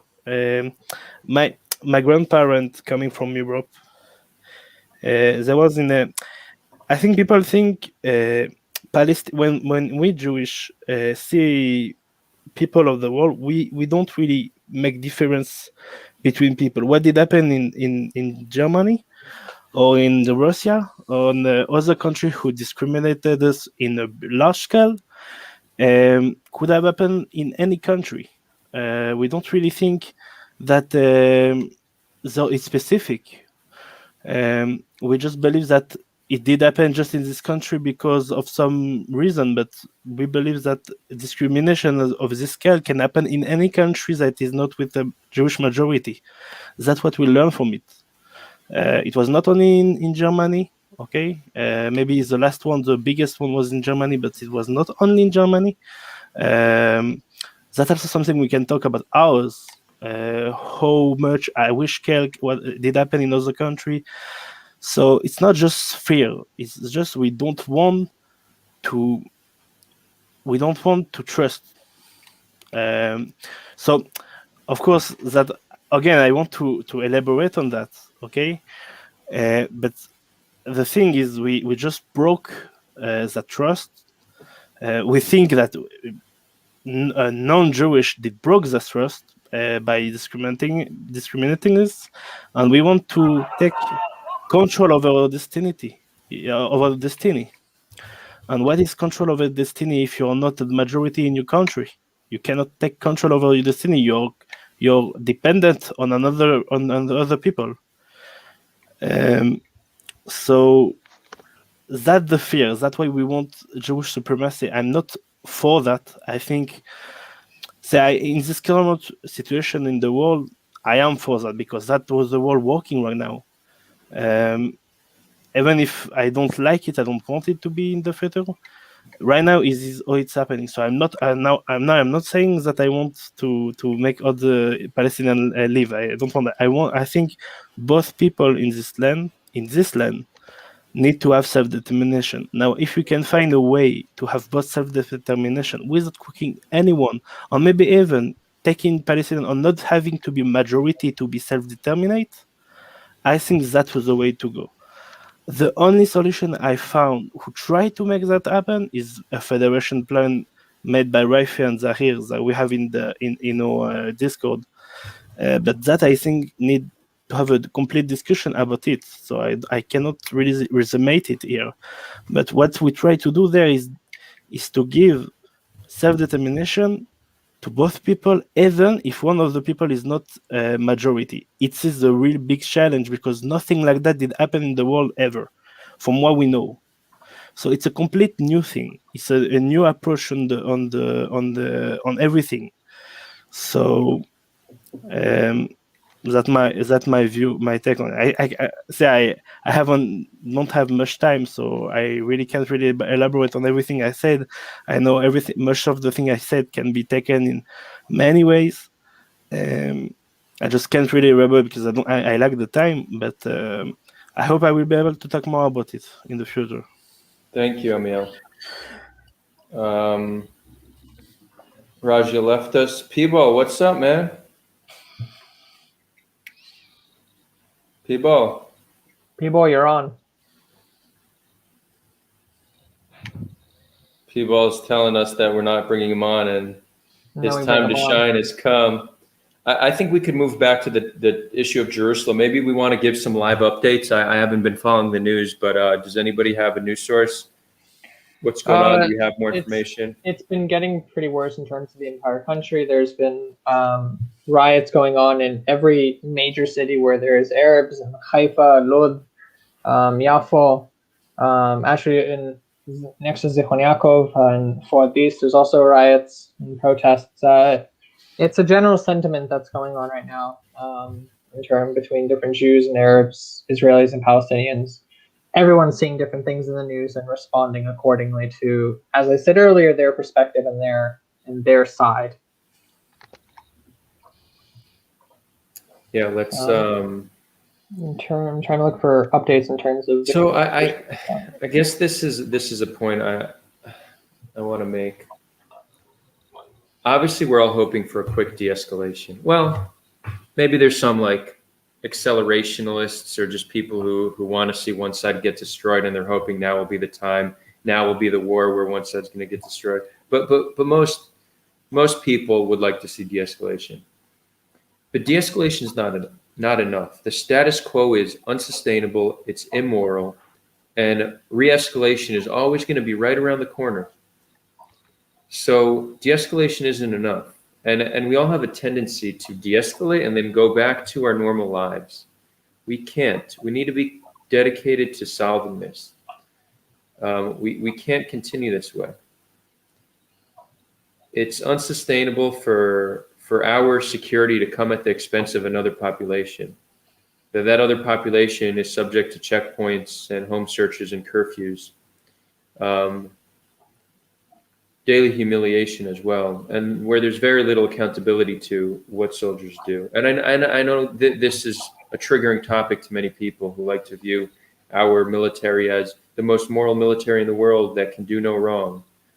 But that's not exactly the case. And even if you think our military is moral, that doesn't mean they're not causing immense collective harm to another population.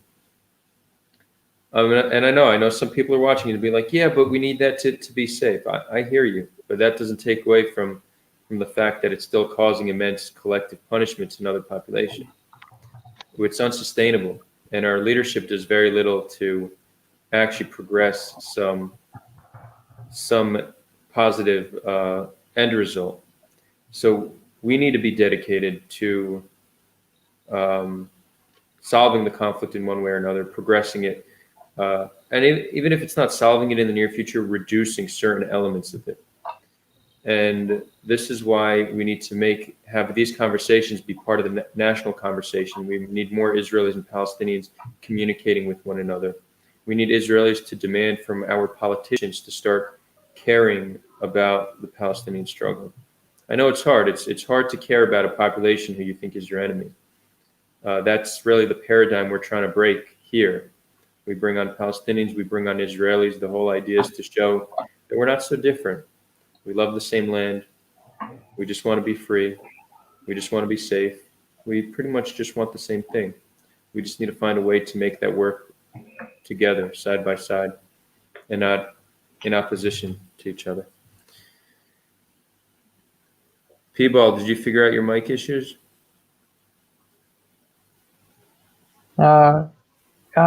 I just saw Insani said anyone who is Muslim, good luck with the Eid and midnight snack. Yeah, let's put this is a nice one. Insani Etihadi is okay, guys. Lovely to hear and read your thoughts. Got to go.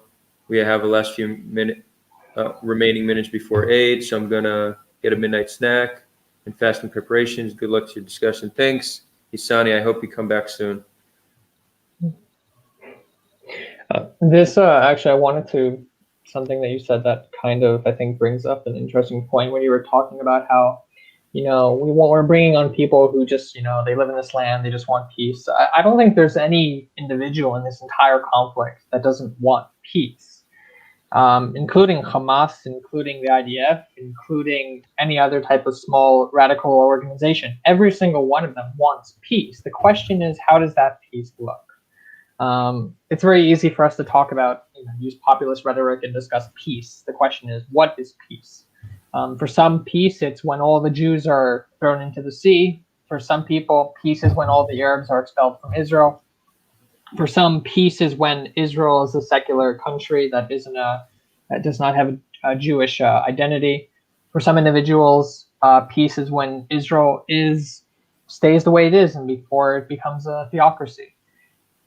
Places like this, you could continue with the rhetoric that I'm right, this is all Arab land and Jews shouldn't have a right to this land, or this is all Jewish land and Arabs shouldn't have a right to that land. That's the violent path to peace. And if you feel that that's the best way, that's your show. And I hope that you're going to be willing to go up in arms against people for that. But I think groups like Sulha, and I think a lot of people, they don't want to continue this bloodshed. Too many people have died. I'm not talking about thousands or millions. I'm talking about one person even. Every single life that has been lost due to this conflict is tragic, and no more people should have to die for this. It's important for both Israelis and Palestinians, I think, that if they want a peaceful resolution to this conflict, where one side doesn't throw out the rest, is that you're going to have to give up on certain parts of your aspirations. The Israelis are going to have to give up and make sacrifices in terms of their political aspirations, and so will the Palestinians.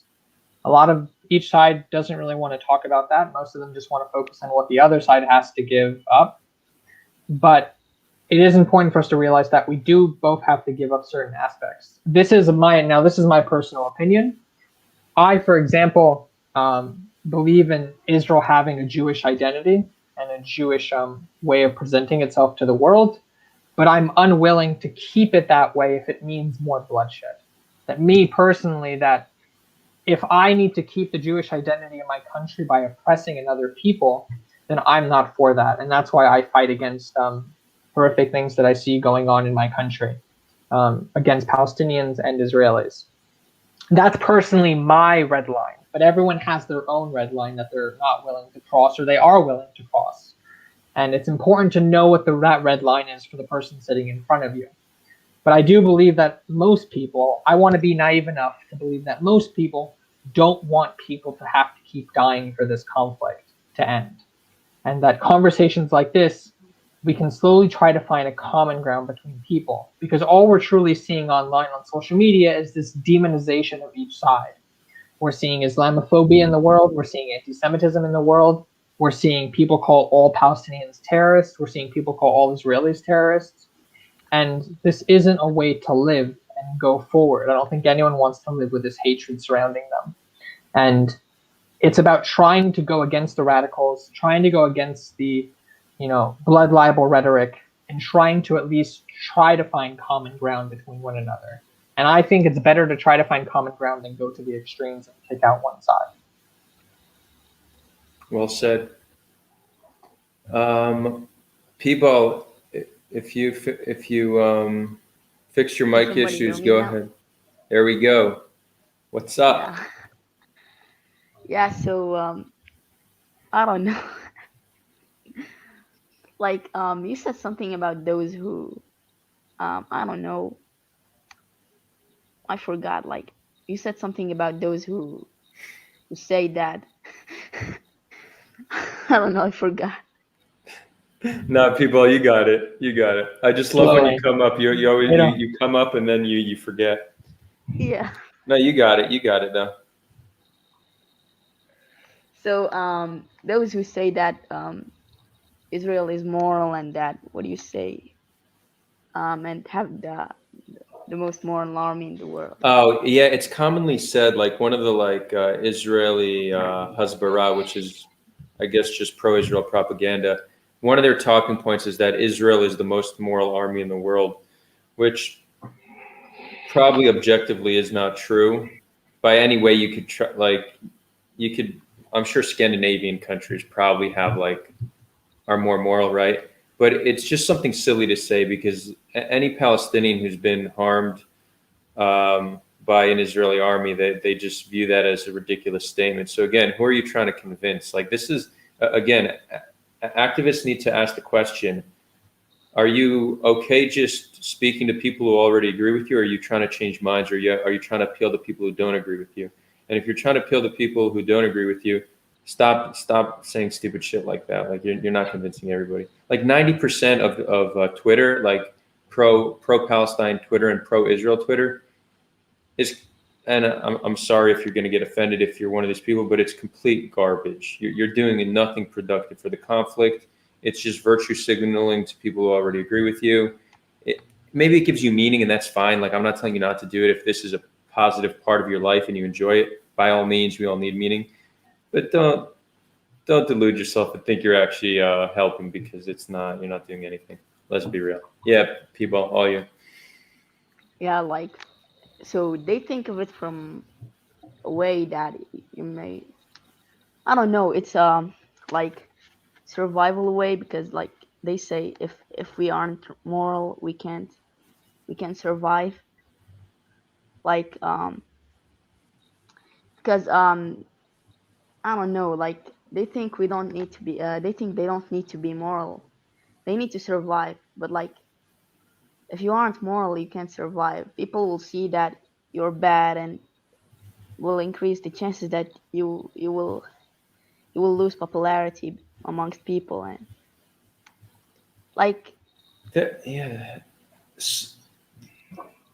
that's you make an interesting point. I don't know if I fully agree. I think a lot of the superpowers of the world have not been moral. I don't know if I don't think morality is an important quality for survival.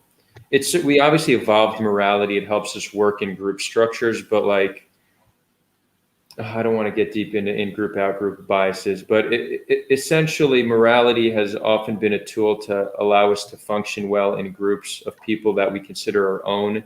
But our morality often does not extend to people who we don't view as our own. They're our enemy.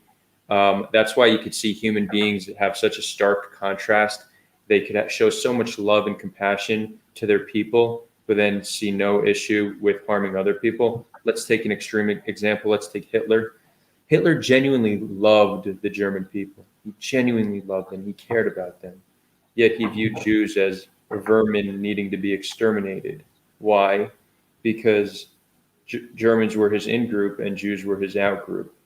So I don't think people need morality to survive. They don't need morality towards their out-group to survive. In fact, it's possible the case could be made that morality towards your out-group might get in the way of your own self-preservation, at least historically. But I think today we live in a world, Israel has enough power and enough leeway that we certainly can be as much more moral than we often are. It should be one of our highest values, and self-preservation is very important, but I don't see our morality coming at the expense of self-preservation in any way, shape, or form. I know it's often the claim, like some people, as we mentioned, say Israel has the most moral army in the world, but then other people will say, we don't need to be moral, we need to survive. We could be way more moral and it would not put us in an existential threat at all. And if you love Israel, you should hold it to as high a standard as possible. As high a standard as possible. Yeah. By the way, somebody asked if P-ball stands for pinball. No, it stands for Palestine ball. Palestine ball actually has a YouTube channel where he makes Palestine ball videos, so y'all can check it out. He's one of our most active community members on Discord. Whoever wants to join the Discord, I'll drop a link. And if you're here for the first time, subscribe. We're doing another live stream tomorrow with Israelis and Palestinians to discuss Sheikh Jarrah. This is really just a spontaneous one we did because things are escalating very quickly. We seem to be on the brink of war. But yeah, and we're very much a community program. We have a Discord where we have dialogues around the clock. And if anybody wants to be on the channel, reach out to me. We'll set it up. We're even looking for another Palestinian to join us tomorrow for a discussion. So if any Palestinians watching this, hit me up. I guess we're going on an hour and 40. We could start winding it down. We'll give one more opportunity for audience members to hop on the chat. Audience members can ask questions.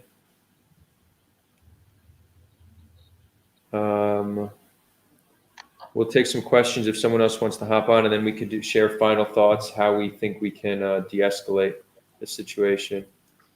T-Ball, did you have any other thoughts you wanted to share? Nope. Okay. So Jordan asks, what do you think of America's diplomatic involvement in the situation? I'm mixed about this because I think on one hand, it's possible that the international community can play a positive role in the greater picture here, that they could progress a positive conflict solution.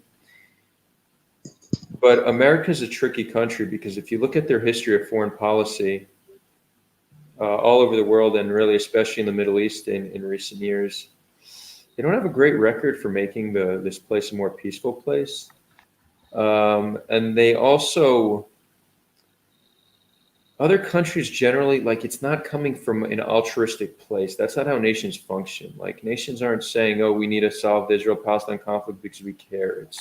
It's generally not because of that. There's like greater geopolitical considerations at play.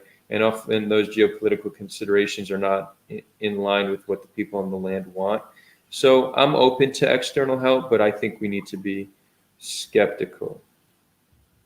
Yeah, we should be skeptical of it. Tal, maybe you want to share a different perspective. In Yeah. terms of So there's somebody. peoples or you? Oh, Who's talking?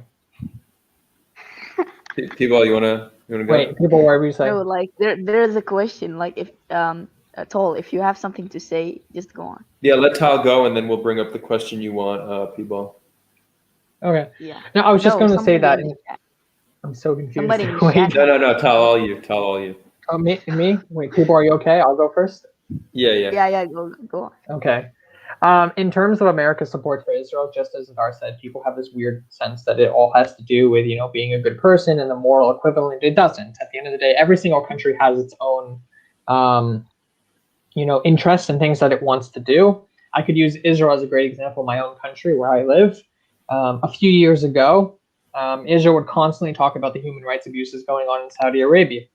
However, because now Israel has a joint threat against Iran, because Iran is currently seen as the biggest threat for Israel, now we have diplomatic relations with Saudi Arabia because now we each have a common interest. Saudi Arabia and Israel both see Iran as an enemy. So it's all about diplomatic interests. Same for America. The reason that America supports us is because for them, we are a stable, westernized country in the Middle East.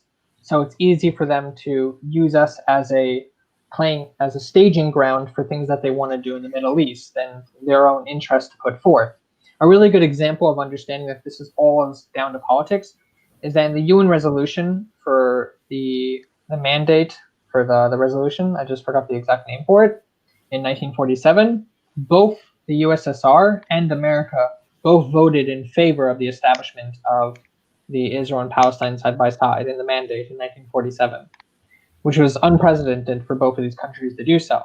However, because Israel at the time was leaning more socialist in terms of its Mapai, which was the largest party in the government, the Americans retracted their support for Israel at that time. However, afterwards, we started to go more towards a capitalist social system, and so America came back, and the Russians were thrown out. In their first war in the 1948 war, we were supported militarily by Czechoslovakia, which was receiving armed funding from Russia from the USSR. So everything goes down at the end of the day to personal interests and how can we benefit from America's help for us, and how can they benefit from us? Yeah, I mean, For a country to, yeah, yeah, go on. Yeah. For a country to stop supporting a certain country, you need to give them a good enough reason to support a different side. Right. We'll see this. It has nothing to do with the moral equivalent, because we know, for example, that America and other Western countries have no issue with the bombings against Yemen with Saudi Arabia, because they need the oil and the riches from Saudi Arabia, and so they have no issue supporting it. In politics, there is no moral high ground. It all has to do with personal interests. And so if you can give enough incentive to a government to go and support a different side, that's how you change interest in the government. Agreed. Right. People, did you want to say something? Yeah, like there's a question in the chat. Yeah, real quick. I'm just going to address this one by Sean. Are we going to discuss Sheikh Jarrah? So, Sean, we touched on it a tiny bit. We have a full session tomorrow dedicated to it with a panel of Israelis and Palestinians. It's tomorrow at 7 p.m. Jerusalem time. So tune in, brother. We'd love to see you there. Yeah, what was the question you want to bring up, people? Yeah, like there is from N26. He says, does people really wear glasses like, yeah, this one? Those are not glasses. Those are eyes. In the country ball communities, eyes look like this. So yeah. In what? Where do eyes look like that? I don't know. Ask them. I mean, like. No, you're saying where are those eyes from? What? You said in something the eyes look like that. Where are those eyes from? Those eyes from like in the, like, I don't know.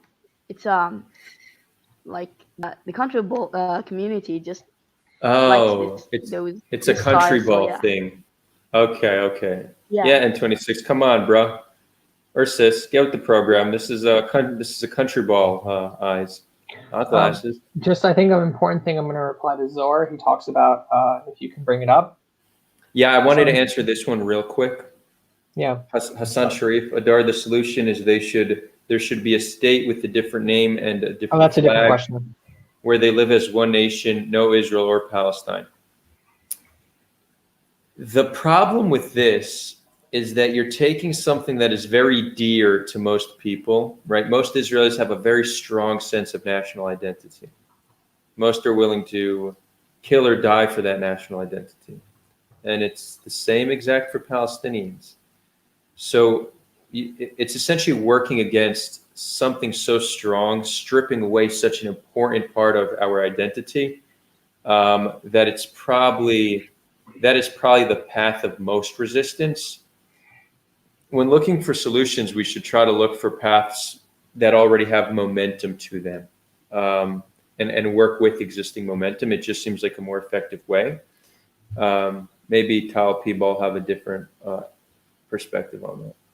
I would more add on, but I agree. You can't just start from nothing. I was just going to quickly reply to what Zohar said in regards to the impact that grassroots programs can have. Again, right now. Wait, I just this one. Yeah, that one. So in regard to this comment in grassroots, I just want to read it. Because we do upload this as audio as well on Spotify and all that. So, awesome. What's up, audio listeners? This one's for you. They asked how political pressure coming in grassroots in the U.S. sometimes has an impact on U.S. policy, and it can do so. It can do so what to Israel? I'm not sure. What's that last word? Are you essentially what he's saying is that they can have a huge impact on the Israel and American policies in regard, like small grassroots programs. Now, again, in my opinion, the only way that these grassroots programs can have a real effect on the relations between Israel and the USA or Saudi Arabia is if they give enough incentive to the current administration to switch. For example, right now, the major reason that America supports us is because of the evangelical Christians and AIPAC. Both of those are major organizations that funnel millions in lobbying efforts for support of Israel. And so it's much more on our side. If you had, for example, a pro-Palestinian lobbying organization that was able to put much more funding and much more support on the pro-Palestinian side, then most likely these other organizations would lose their hold. I doubt it would happen in America for a number of reasons historically, with more of a Christian country, in terms of that's who the majority has been in government. But this has to do with every single country. You have to give enough incentive for the government to want to switch sides, either because they're not going to be getting funding from certain organizations, or they're not going to be able to have certain assets in the region. And just a quick update, a news report.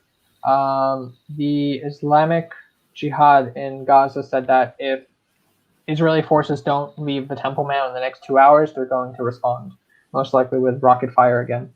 So that would mean in around an hour and a half from now. And we know Israel does not take.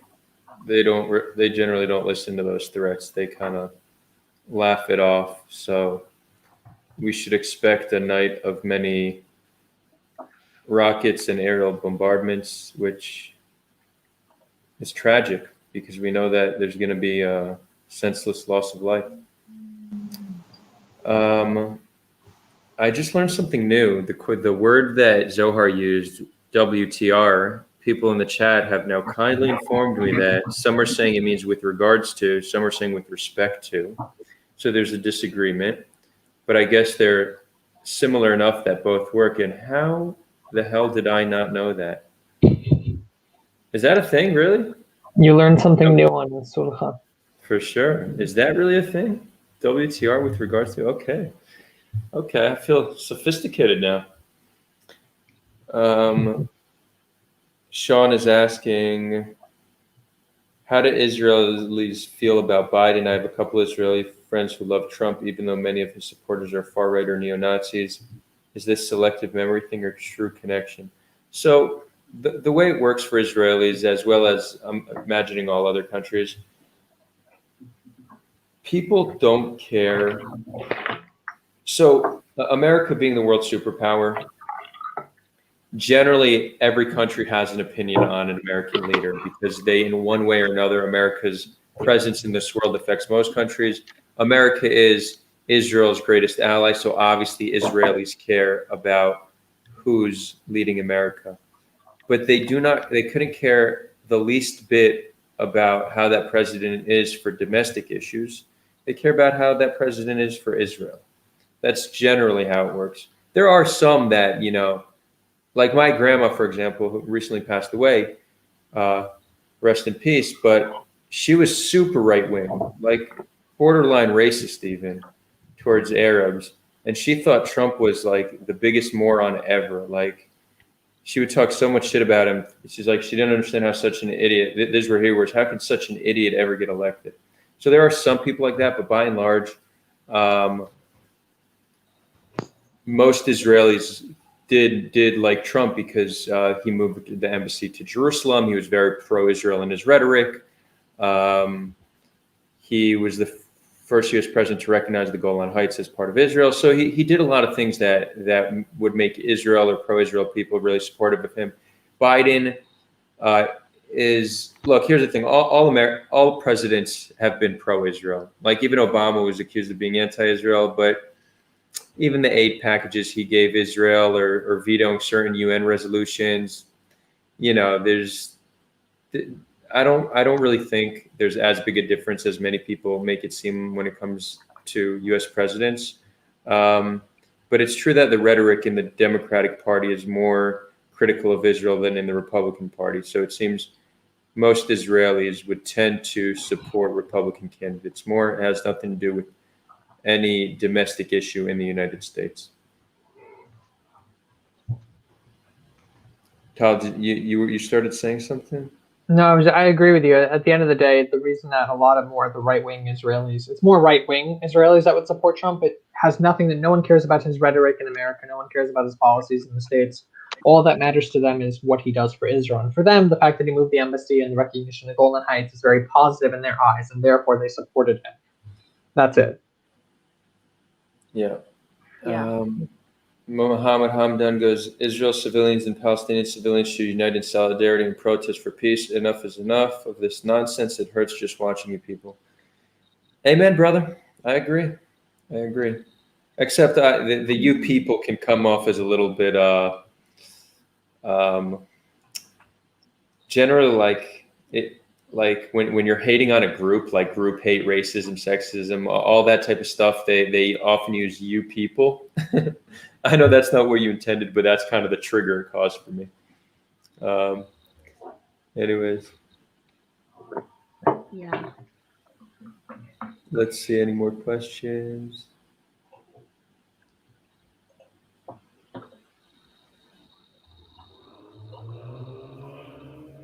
I think if we have any final questions, we'll take them. If not, we'll sign out. Again, for those joining us for the first time, great to have you here with us. We have another live stream tomorrow at 7 p.m. just to talk about Sheikh Jarrah. It's going to be a panel of Israelis and Palestinians. We're really going to try to give the most nuanced and respectful breakdown of what's happening there. I have a question. Yeah, sure. Will Rafi join tomorrow's live about Sheikh Jarrah? Good question. I haven't spoken to him, but he would probably be good for that. So thanks for bringing him up. I have something. I'm trying to find the comment because there were two questions, but I think that they can go into one. One was talking about Ahmed Tamimi, something like that. I just forgot her first name, about the pro-Palestinian activist. I just can't find the comment about her.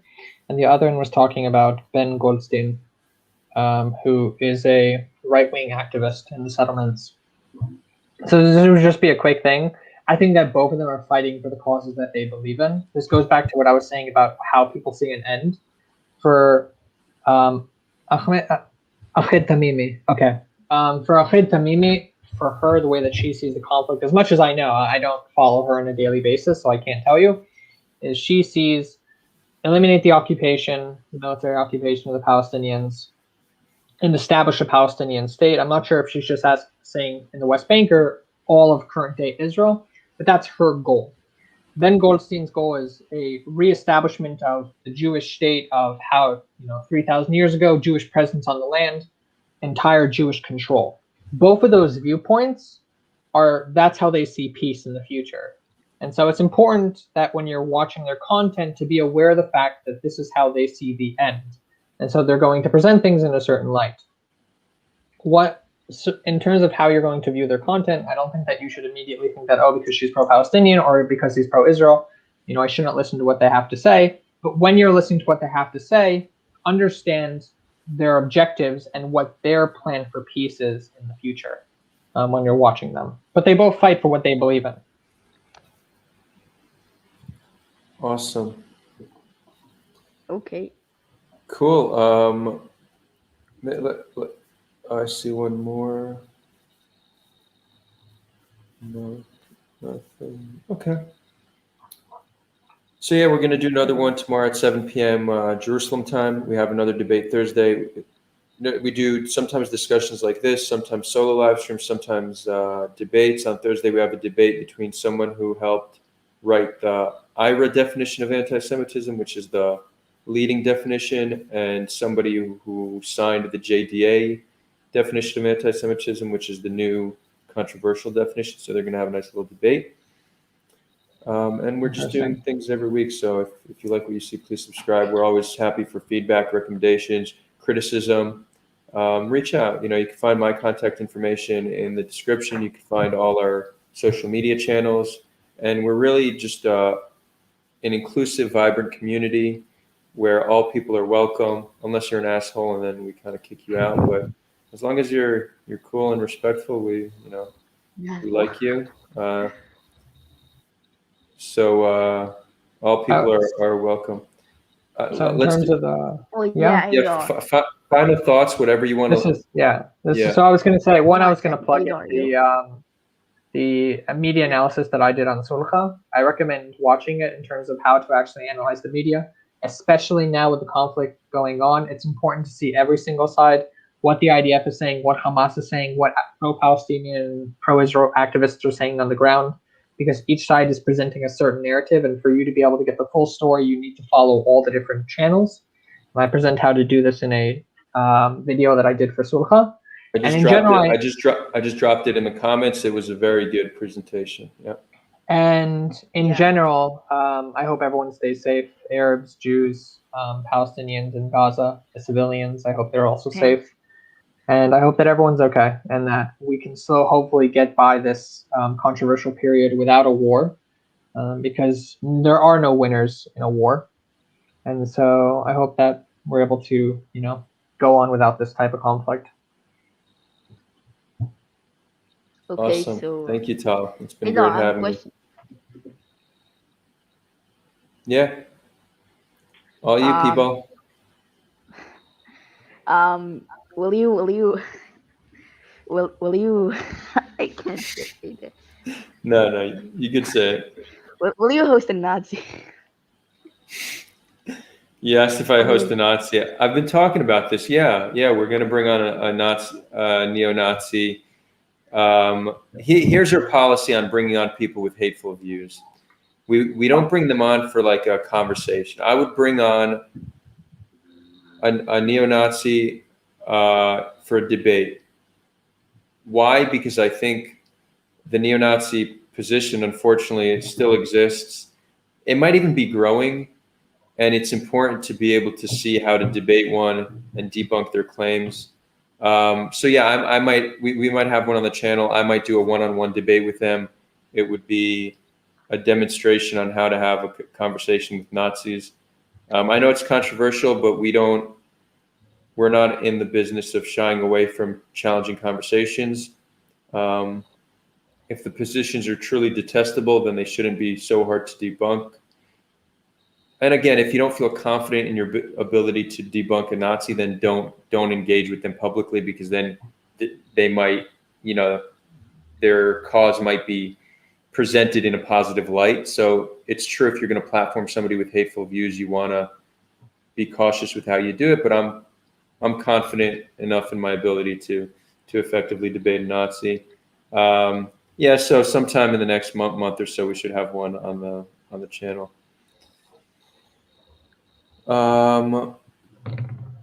Is that your final thoughts, people? Yeah, I guess so. If somebody doesn't have any other questions, I think. I think for now, Everyone seems to be going on a massive argument about Biden and Trump, because that's usually what happens when one of them are mentioned. That's usually how comment sections devolve into. I'm seeing some nice. This was a pretty okay comment section. It's getting the past two live streams have been interestingly kind of cool in the comment sections. It's almost like as the tension outside heats up, people are looking for like a safe haven from all of that, so they come here to chill out. Maybe I'm just presenting it how I want to see it, but it's a good theory, let's say. My final thoughts.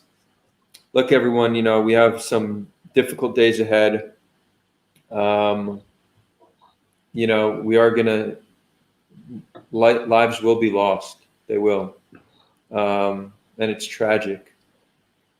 And there's really nothing us individuals can really do now to de-escalate the situation, but there is something we as individuals can do to continue to promote long-term solutions. And a lot of it comes down to just having these conversations. Again, ask yourself, is what you're saying only appealing to those who already agree with you? And if that's the case, ask yourself if that's what you want your message to be. Try to reach out to people on the other side, people who disagree with you. Have these conversations. If you're Israeli, learn about the Palestinian narrative. Get to know them. Show them your human side and see their human side, and vice versa. This is really one of the single best forms of activism we could do, and any individual can engage with it. You don't need to be a politician. So that's what I would urge everybody to do, and I really hope that we soon get past this new rise of escalation, and hopefully it's not as deadly as it potentially can be. And wishing for more peaceful days on the land of Israel and Palestine. Amen. And with that, signing out, friends. Oh wait, actually, hold on. I always forget one thing. Whoever wants to continue, we could do an after party in the Discord. We'll hop in the lounge. We could talk. Community members could share ideas. I'm working tomorrow. I'm gonna go to bed, but I just dropped the Discord link. If you want to join the after party, join Discord. On the left hand side on Discord, you'll see lounge. Click lounge, and you'll be in the after party. So see y'all in the lounge.